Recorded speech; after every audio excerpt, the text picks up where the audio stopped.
Isa sa kilalang architectural design dito sa South Korea ay ang Design Plaza na matatagpuan lang dito sa Dongdaemun. Tara, ako si Chad and this is my story here in South Korea.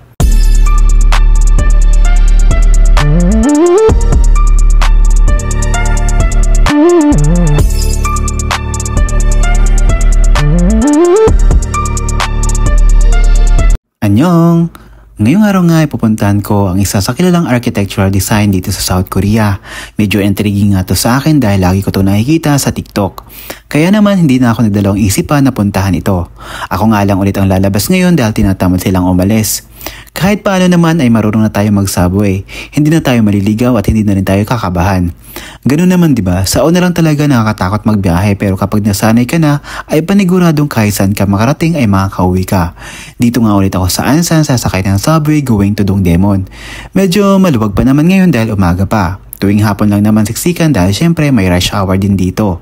Ilang sandali pa ay nakarating na din ako dito sa Dongdaemun Design Plaza. Hindi ka naman maliligaw sa paghahanap dahil paglabas mo ng station ay makikita mo na ang Design Plaza. Tamang lakad nga lang ako dito palabas ng exit. Medyo excited ako na kinakabahan. Paglabas ko nga ng exit ay ito na ang bumungad sa akin, ang Design Plaza dito sa Dongdaemun. Grabe. First impression ko pa lang ay mga na ako dahil nga sa napakagandang design ng gusali. Bawat sulok talaga namang Instagrammable. Siyempre hindi ako nagpahuli kaya kumuha na rin ako ng mga magandang shots. Madami din akong turistang namataan dito na namamasyal din. Isa din kasi ang Design Plaza sa pinakamadaling puntahan ng mga turista dahil malapit lang ito sa Seoul. At isa pa wala namang entrance dito. Malaya kang ikutin lahat ng sulok ng Design Plaza. Kitang-kita naman sa video kung gaano kaganda ang pagkalikha sa gusaling ito. Nakakaamis tingnan at pagmasdan dahil wala naman ito sa atin. Ang galing talaga ng South Korea pagdating sa mga ganito. Sabi nila mas maganda daw ang Design Plaza kapag gabi dahil nagkakaroon ng 3D light sa mga gusali. Iba't ibang design kaya madami ding tumatambay dito kapag gabi na. Kung itatanong nyo naman kung anong pwedeng gawin dito sa Dongdaemun Design Plaza, actually madami. Bukod sa pwede kang tumambay dito o di kaya magpalipas ng oras, meron din ditong mga museum kung saan pwede kang pumasok sa loob. Pwede mo i-explore ang mga magandang mga nakadisplay. Dito nga ako unang pumasok sa My Theater Museum kung saan makikita mo yung mga 3D art ng mga nakadisplay. Mga miniature na sobrang alilit pero ang ganda tingnan. Pwede ka rin magsulat dito ng about your dreams tapos ididikit mo sa wall nila.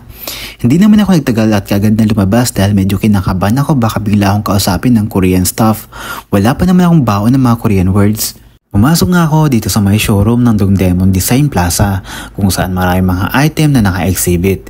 Sobrang ganda at nakakaamis tingnan.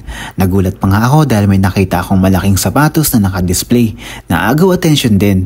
Ang galing nga ng pagkakasitap nila sa mga item na nasa exhibit dahil talaga namang makukuha ang atensyon mo. First time ko nga din na makapasok sa ganitong exhibit na I never imagine na ma-experience ko pala ngayon.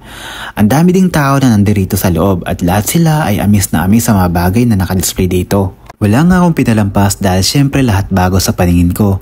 Ang galing lang dahil libre mo makikita ang mga nasa exhibit. Unlike sa iba, kailangan pa ng ticket para makapunta ka sa exhibit. Isa din sa mga agaw atensyon dito sa loob ng showroom ay ang mga 3D lights exhibit kung saan makikita mo yung mga iba't ibang images na pinapakita sa LED lights. Sobrang aesthetic tingnan at masarap panoorin, lalo na kapag nagpapalit ng mga design.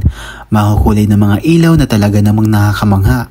Pwede ka rin kumuha ng mga magandang shots dito na talaga namang pang stories at pang Instagram. Medyo madilim nga pala dito sa loob ng showroom at tanging ang 3D lights lang ang nagbibigay kulay sa loob. Nakakaamis tingnan dahil sobrang ganda at agaw attention talaga. Siyempre pagbago sa paningin natin ay talaga namang hindi natin pinapalampas dahil minsan lang naman, sulitin na kumbaga. Ang sunod kong pinasok ay ang exhibition hall kung saan makikita ang iba't ibang mga design ng Dongdaemun Design Fair. Base sa pagkakaintindi ko marahil ito ay mga design na pinapalabas sa Design Plaza kapag gabi. Grabe ang dami. Makikita din dito yung mga dating ginamit na mga design sa Dongdaemun Design Plaza.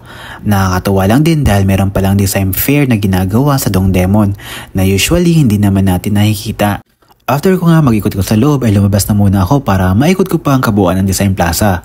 Medyo malawak kasi ito kaya lubos-lubosin na natin ang pag-iikot.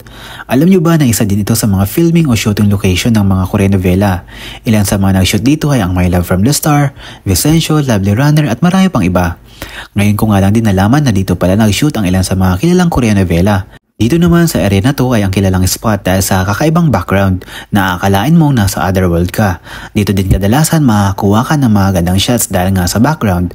Siyempre hindi ako nagpahuli, mabuti na nga lang at wala pang masyadong mga tao ang dumadaan dito. Tamang upo nga lang muna ako dahil medyo naikot ko na din naman lahat, kaya tamang tingin lang muna ako at tahimik na pinagmamasdan ang kabuuan ng gusali. Nakakaamis talaga. Sobrang galing na nakaisip ng design na ito at sinong mag-aakala na magiging isang tourist destination din ito dito sa South Korea. Kung itatanong nyo naman kung may mga kainan ba dito, syempre meron. Marami ding mga resto dito na pwede mong kainan. May mga convenience store na pwede mong bilhan. At may mga coffee shop din na pwede mong tambayan. Kapag siniswerte ka naman ay makakapanood ka pa ng free concert dito. Madami kang pwedeng gawin dito sa Dongdaemun Design Plaza. And for sure, hindi ka maboboard. Kung mahilig ka mag-solo traveler, perfect location to para sa'yo. Kung isa kang OFW na kagaya ko, much better na paminsan-minsan ay gumagala tayo. Dahil hindi habang buhay, nasa ibang bansa ka. Lahat ng to ay magiging kwento na lang pagdating ng araw. Annyeong!